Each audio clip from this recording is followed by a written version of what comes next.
when the arena lights went dim.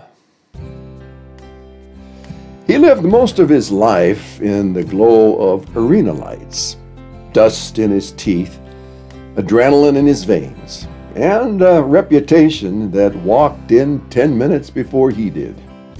He could ride rank broncs and dance with the bull like he was born for the wreck. But when the crowds went home and the chutes went quiet, he'd find himself staring at the bottom of a bottle that never once told the truth. He chased the dream hard, too hard. Bars, back roads, and a long string of mornings that started with regret and ended with pretending he was fine. But one Sunday, hungover and hollow, he pulled off the highway by an old country church.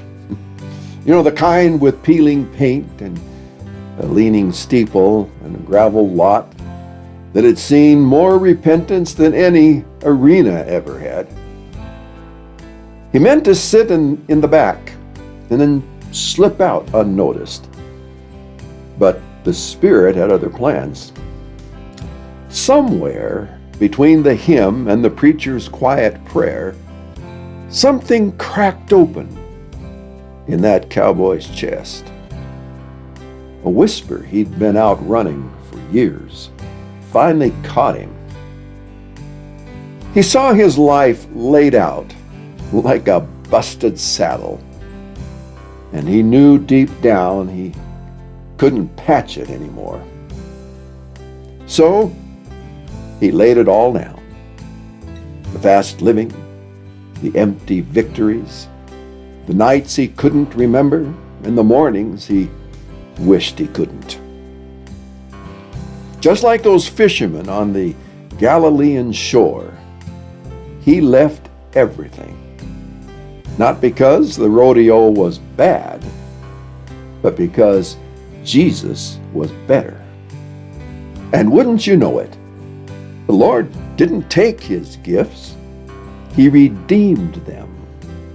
Turned that cowboy's grit into gospel, his wrecks into witness, his scars into sermons that only a rodeo hand could preach.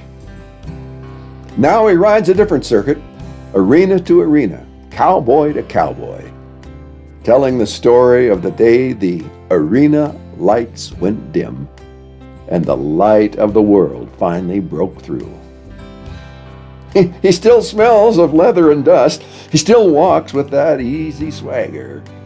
But there's a fire in his eyes that no 8-second ride ever gave him.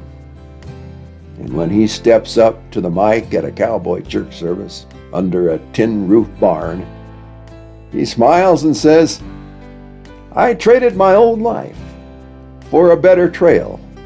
And boys, I ain't never looked back."